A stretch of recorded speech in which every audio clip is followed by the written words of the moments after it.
first and foremost, I sent you guys, the in-depth look at the college football playoff committee made up of 12 people.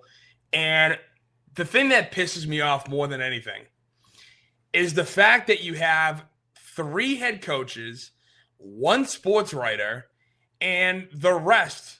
3 head coaches, 1 sports writer, and a former player, college football Hall of Famer.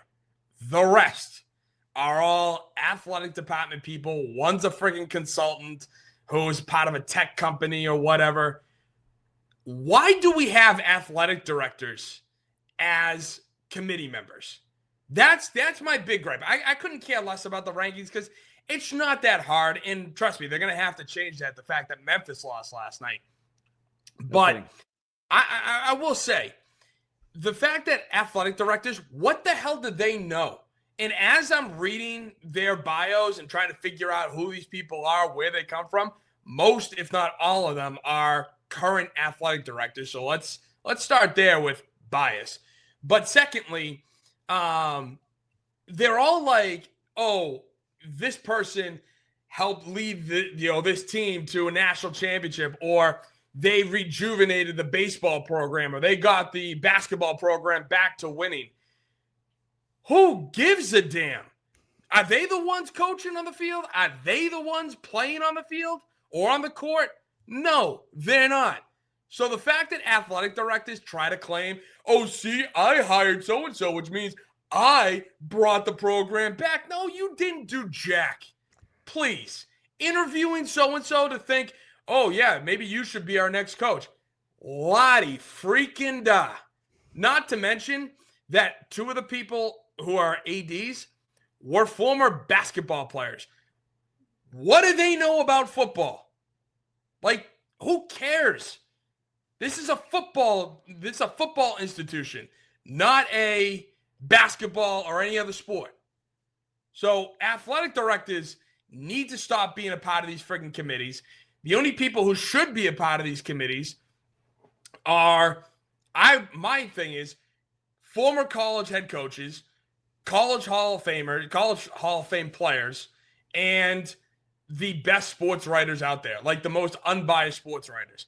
Otherwise, get out of here with all these effing athletic directors who are probably making an extra $100,000 plus, being a part of this nonsense. Secondly, I tend to agree with you, especially with get a couple of trusted sports writers, people who have pretty much unimpeachable records, get some college football Hall of Famers, some coaches.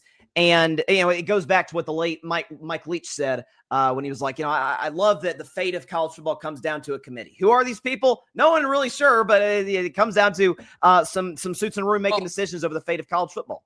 Well, and don't forget, too, that the very first college football playoff had Condoleezza Rice as a decision maker. Like, say what you want about, like, I got no problem with Condoleezza Rice and what her history is, but as a college football decision maker, like, what are we doing? Media, coaches, and players. This is my problem. It's got to be trusted media, not crazy people who make a name just spewing crap, but trusted journalists, former college football coaches, college football Hall of Famers.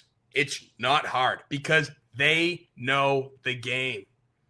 So, no question. And the thing is, too, like your example, like a Condoleezza Rice or anybody else who's kind of outside of the college football apparatus, so to speak. It's not that these are highly intelligent, highly successful people. I think we all three have a lot of respect for former Secretary of State Rice, but a lot of it has to do with the closer you are to the sport, the closer you are to sort of, I mean, you got to watch all the games. Like that's what it comes down to. And some people just, they got other things to do, right? And like it's, athletic directors are busy running their programs. They don't have time to sit down and watch BYU's 10:15 p.m. kickoff game against Arizona. Like they don't have time for that.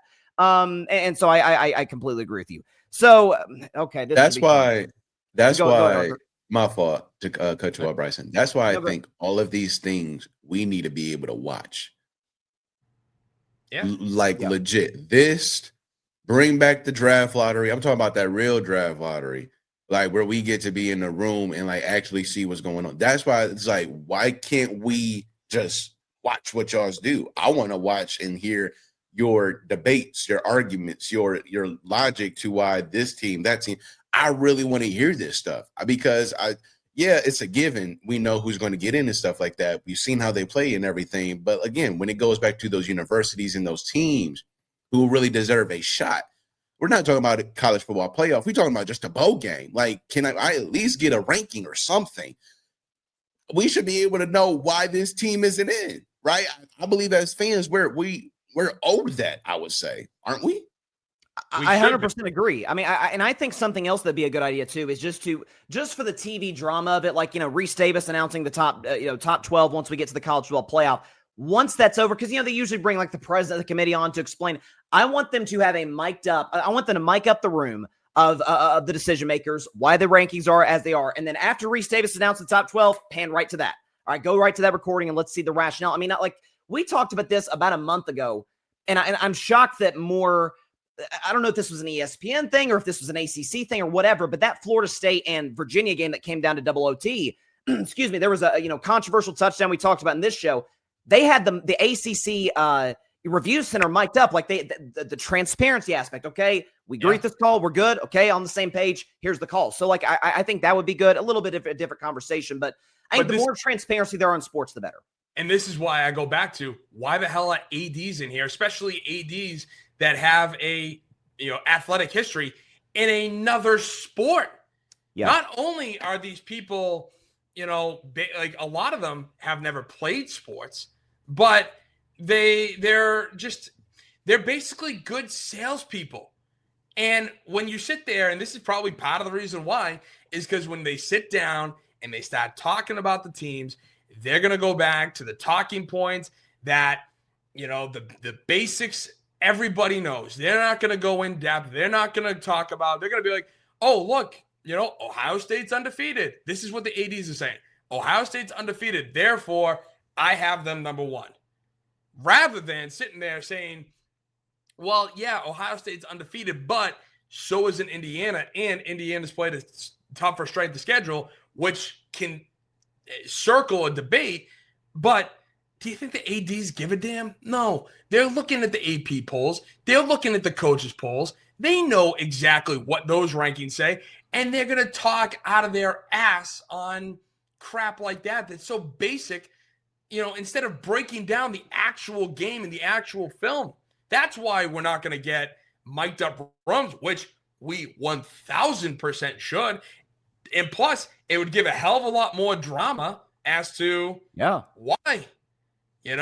So this is my issue where I see that, and I'm like, you have over 60% of the committee made up of freaking athletic directors. Get out of here with that nonsense.